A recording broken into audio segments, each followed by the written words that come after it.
یہ وہ سچ ہے،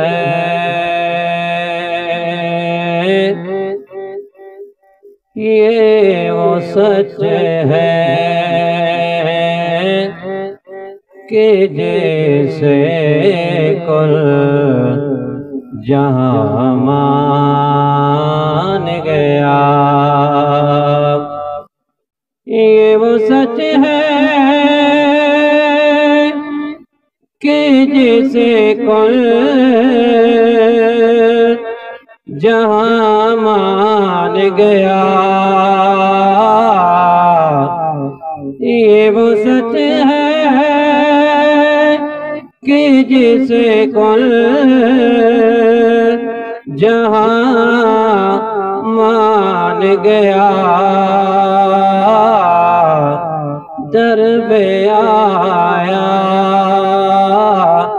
جو گدا بن کہ وہ سلطان گیا۔ در پہ آیا، در پہ آیا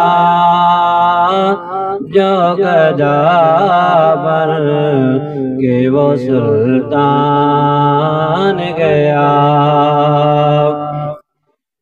ان کے انداز نوازش پہ میں قربان گیا۔ ان کے انداز نوازش پہ میں قربان گیا۔ نعمتیں بانٹے تاج سمت بوزیشان گیا۔ ساتھ ہی منشی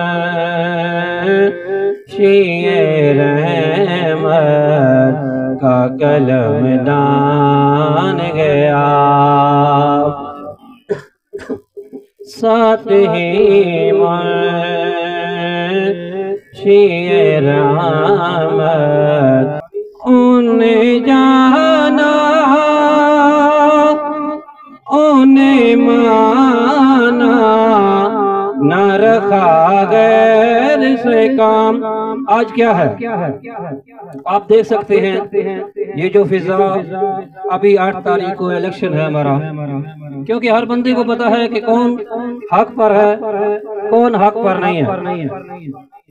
یہ ہمارا جو اندر کا ضمیر ہے، لوگ کہتے ہیں کہ میرا ضمیر کا ووٹ ہے کہ میں نے کسی کو دینا ہے، کسی کو دینا ہے۔ ہمیں اسی سے کوئی سروکار نہیں۔ ہمارا ضمیر، ہمارا دل، ہماری جان، ہماری اولاد، ہمارا مال، ہماری زندگی، ہمارا سب کچھ نبی کریم صلی اللہ علیہ وسلم کی ذات پر قربان ہے۔ کیونکہ اعلیٰ حضرت نے بھی یہ اس کو بہت سارے ایسے اکابرین نے مطلب اپنی اپنی کتب میں یہ بات نقش کی ہے، کیونکہ آقا کریم صلی اللہ علیہ وسلم کے علاوہ ہمارے پاس اللہ کے پاس دوسرا کوئی رستہ۔ آقا کریم صلی اللہ علیہ وسلم نے ارشاد فرمایا کہ جو دنیا میں جس کے ساتھ کھڑا رہے گا، دنیا میں جو جس کے ساتھ کھڑا رہے گا، روز قیامت اسی کے ساتھ کھڑا کیا جائے گا۔ ہمارا یہ فخر ہے کہ ہم آقا کریم صلی اللہ علیہ وسلم کی دین کے ساتھ کھڑے ہیں، ان کے غلاموں کے ساتھ کھڑے ہیں۔ جو جس کے ساتھ کھڑا ہے اس کو وہ مبارک، ہمیں آقا کریم صلی اللہ علیہ وسلم کی ذات مبارک۔ میں آج یہ اعلان کرتا ہوں، ایک بندہ جس نے یہ کہا ہے کہ امیر المجاہدین کو ہم نے ووٹ نہیں دینا کیونکہ وہ ٹانگ سے معذور ہے، اس سے میرا پیغام ہے تیری ٹانگیں سلامت تھی، تو نے ٹی ایل پی طریقے لبیک یا رسول اللہ کی کمپین کرتے کرتے تیری زبان پر تالا لگ گیا۔ کیوں؟ تجھے تکلیف کیا تھی؟ میرے قبلہ امیر المجاہدین کے بارے میں تم پوچھتے ہو تو میں تمہیں بتاتا ہوں کہ میرے نظریے کے مطابق میں تجھے قبلہ امیر المجاہدین کے جو جوتوں کے ساتھ خاک لگی ہے میں اس سے بھی بدتر سمجھتا ہوں، کیونکہ انہوں نے میرے نبی کی عزت و ناموس پر پہرا دیا، انہوں نے میرے نبی کی ختم نبوت پر پہرا دیا، جہاں پر میرے نبی کے صحابہ کی بات آئی انہوں نے پہرا کیا دفاع کیا، جہاں پر میرے نبی کی آل بیت کی باری آئی اور انہوں نے پہرا دیا۔ یہ کیا ہے؟ یہ وہی کرتے ہیں۔ اور قبلہ امیر محترم حافظ سعد حسین رضوی آپ نے فرمایا کہ ایک میری بات یاد رکھنا، خدا نخواستہ ہمارا لیڈر، ہمارا ایجنڈا، ہمارا مشن یہ واضح ہے کہ ہمارا لیڈر، ہمارا مشن، ہمارا ایجنڈا دوسری لیگوں والے جو بھی ہیں وہ حق پر ہوں گے، خدا جانے وہ جانے، ہم اس سے کوئی سروکار نہیں، ہم اپنی بات کرتے ہیں۔ ہمارا لیڈر قبلہ امیر المجاہدین کا جانشین حافظ سعد حسین رضوی، انہوں نے میرے نبی کی ختم نبوت پر 10 مہینے جیل کاٹی۔ ہمارے مجلس شورا کے تمام اراکین جن کے نام مجھے آتے ہیں، جن کے مجھے نہیں آتے، اور یہاں پر بیٹھے ہوئے تمام طریق لبیک یا رسول اللہ کے غریب کارکن میرے سمیت، ہم غریب ہیں انشاءاللہ تعالی۔ جب نبی کا دین تخت پر آئے گا اس وقت کوئی غریب امیر نہیں ہوگا، بات ہوگی تو غریب کی ہوگی انشاءاللہ تعالی۔ یہ تقریب جو ان امیر کتوں نے بنائی ہوئی ہے یہ کبھی بھی نہیں ہوگی۔ یہ دین کا شرف ہے، جب دین تخت پر آتا ہے تو اس وقت یہ امیر اور غریب کا تقدس نہیں رہتا، اس وقت میرے نبی کریم صلی اللہ علیہ وسلم کے غلاموں تمام لوگ ایک صف میں کھڑے ہوں گے انشاءاللہ۔ تو وہ بات کیا ہے، جب ہم آقا کریم صلی اللہ علیہ وسلم کے ساتھ سچی محبت کریں گے اس سے کیا ثمر ملتا ہے۔ جس نے یہ بات کی کہ اس کی ٹانگیں معذور تھی، میں ان سے سوال کرتا ہوں، ایک الف پر 40 گھنٹے والے مولوی، ایک الف پر 40 گھنٹے کرنے والے تقریریں کرنے والے مولوی اور 50 لاکھ مریدوں والے پیر، وہ جو قبر مبارک میں تشریف فرمایا، ہم ان کے جوتیوں کے بھی نوکر ہیں، ہم ان کی خاک کے برابر بھی نہیں ہیں۔ ایک الف پر 40 گھنٹے کرنے والے مولوی، شیخ الحدیث و تفسیر، شیخ الاسلام، اور دوسرے وہ پیر جو 50 لیگوں پیروں کو سنبھال کر مریدوں کو سنبھال کر بیٹھے ہیں، وہ اس وقت کہاں تھے جب میرے نبی کی ختم نبوت پر ڈاکہ ڈالا گیا؟ اس وقت فیض آباد جو جس کو تم کہتے ہو نا وہ ٹانگ سے معذور ہے۔ میرے اللہ کا حکم ہوا، میرے اللہ نے زمین پر دیکھا کہ اس پاکستان کی سرزمین پر میرے حبیب کے ختم نبوت پر ڈاکہ ڈالا گیا۔ اس وقت میرے اللہ نے دیکھا یہاں پر سارے کلمہ کو اپنی کرسیاں، اپنے ممبر، اپنے مسلح، اپنے آستانے بچا کر بیٹھے ہیں، لیکن میرے اللہ نے بابا جی خادم حسین رضوی جناب امیر المجاہدین کو وہاں سے اٹھا کر فیض آباد ٹی چوک میں جا کر بٹھا دیا۔ یہ کیا ہے؟ میرے اللہ کا یہ کرم ہے۔ اور ہو سکتا ہے کل کوئی اور مرے کہ اس کی جنازے میں بندے زیادہ ہوں، لیکن وہ بندے اس وقت ہوئے کہ جب 5 ہزار روپیہ بندوں کو دیا جائے گا۔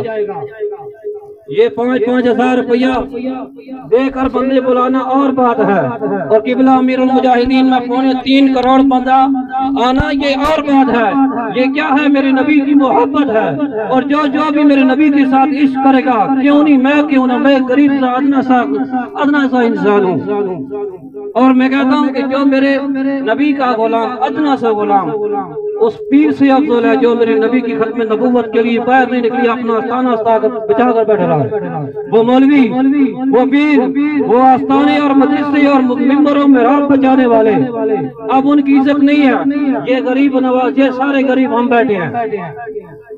اللہ دیکھ رہا ہے، حبیب محمد مصطفیٰ صلی اللہ علیہ وسلم خود تشریف فرما اور دیکھ رہے ہیں کہ یہ میرے تھوڑے سے غلام میرے نام کے لیے، میرے دین کے لیے اکٹھے ہوئے ہیں، اور انشاءاللہ تعالی اعلیٰ حضرت کا یہ آپ نے فرمایا کہ دن حشر کو ہوگا معلوم، دن حشر کو ہوگا۔ یہاں پر یہ کچھ لوگ کہتے ہیں یہ لبیک والے کیا کریں گے، وہ ادھر ہو گئے، ان کی آپس میں بات ہوگی۔ میں کہتا ہوں کیا کریں گے؟ تم نے ہلاکو خان کا واقعہ نہیں سنا؟ کیا تمہارا اللہ پر یقین نہیں رہا؟ ہلاکو خان کون تھا؟ اس کا کام یہ تھا کہ بندے بلا کر اس کو گردنے اتارتا تھا۔ وہ بہت ظالم و جابر حکمران تھا، اس کا یہ شغل تھا، اس کا یہ مشن تھا۔ بازار میں جاتا 3-4 صفحے بنا کر جناب اعلیٰ اس کے جلاد کو کہتا ہے کہ گردنے اتار دو۔ ایک دفعہ ایسے ہوا کہ وہ بازار میں گیا، جب گیا تو اس نے کہا کہ صفحے بناؤ، 3 صفحے بنائی، 3 لائنیں بنائی۔ جلاد نے گردنے کاٹنے شروع کر دی۔ ان بندوں میں ایک بزرگ بھی تھے، سفید داڑھی تھی۔ بزرگ پہلی صف میں تھے، پہلی سے دوسری میں گئے ڈر کی وجہ سے، دوسری سے تیسری میں گئے ڈر کی وجہ سے۔ جب دیکھا کہ تیسری صف جو ہے شروع ہو گئی ہے، درمیان سے نکل کر آخر میں چلے گئے۔ جب آخر میں گئے تو ہلاکو خان دیکھ رہا تھا، اس کا یہ شغل تھا، یا لیمبو اس کے ہاتھ میں ہوتا تھا یا سیب کا ایک دانہ۔ وہ جب کسی کے تنگ یا کلام کہتا تھا تو وہ چھوڑ دیتا تھا، گھوڑے پر بیٹھ کر اس کو پکڑ لیتا تھا، گھوڑا سوار بھی تھا۔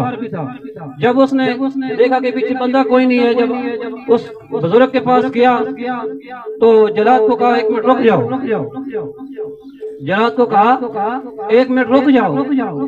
اس نے کہا کہ یار بابا تم مجھے یہ بتا، تو پہلی صف میں تھا، دوسری میں آیا، تیسری میں آ کر اب تجھے بتاؤ کہ تم آخر میں ہو، تیرے بعد کوئی بندہ نہیں ہے، اب تو بتا تجھے میرے غضب سے کون بچائے گا؟ یہ اس ہلاکو خان کا زبان کا یہ جملہ تھا۔ جب اس نے کہا کہ تجھے میرے غضب سے کون بچائے گا، تو اس بابا نے زبان سے اظہار تو نہیں کیا، لیکن دل کی ہاں میرے اللہ، جب اللہ نے دیکھا کہ یہ میرے بندے کو اتنا بڑا تانا دے رہا ہے، کون بچائے گا، تو میرے اللہ کی غیرت نے گوارا نہیں کیا۔ جب اس نے اوپر کی طرف دیکھا تو وہ ہلاکو خان نے جب ایسے کیا، اس کے ہاتھ سے سیف جب چھوٹ گیا، وہ سیف کو پکڑنے لگا تو اس کی رکاب سے ایک پاؤں نکلا، اس کا سر زمین پر لگ گیا، گھوڑا بھاگ گیا۔ جب بھاگا تو اس کا سر پٹک پٹک کر ہلاکو خان مر گیا، وہ واصل جہنم ہو گیا۔ جب اس بابے نے اوپر دیکھا بہت سارے لوگ بیٹھے تھے، اس نے دیکھا کہ یہ عجیب معاملہ ہو گیا، بڑا ظالم بادشاہ ہے بابا، یہ بابا کون ہے؟ وہ جلاد اس کے پاس گیا، بابا تم کون ہو؟ کہتا ہے کہ میں ایک عام سا غریب سا انسان ہوں، لیکن مسئلہ یہ ہے کہ تم نے یہ بات کی ہے، میرے اللہ کو یہ بات پسند۔ اب یہ کہتے ہیں کہ لبیک والے آگے نہیں آئیں گے، یہ میں کہتا ہوں ان کی بھول ہے۔ ایک دن میرے اللہ کا کرم ہوگا، پاکستان کی سرزمین پر نظام مصطفیٰ صلی اللہ علیہ وسلم نافذ ہوگا۔ یہ نظام مصطفیٰ کے خلاف کیوں ہے؟ یہ کیوں ہیں؟ یہ خلاف کیوں ہیں؟ انہیں پتا ہے جب دین تخت پر آئے گا تو ہماری گھنٹا گردیاں ختم ہو جائیں گی، یہ لینے دینے والی بات ختم ہو جائے گی۔ یہاں پر انشاءاللہ تعالی یہ ملک بنا ہے حضور صلی اللہ علیہ وسلم کی مولانا پاک کے ساتھ جو خاک لگی ہے، یہ اس کی برکت سے بنا ہے، یہ کسی عجاش کے لیے نہیں بنا، یہ کسی گنڈا گرد کے لیے نہیں بنا، یہ میرے نبی کے غلاموں کے لیے بنا ہے۔ اس میں نبی کی بات ہوگی، اور کوئی کسی نے کیا کیا کر دیا ہے۔ امیر محترم کہتے ہیں جہاں تمہارا دل کرتا ہے ہم وہاں پر جلسہ کریں گے انشاءاللہ۔ ستوار کی سرزمین پر بھی ہم نے یہ پودا لگا دیا ہے، اللہ پاک کرم کرے گا انشاءاللہ۔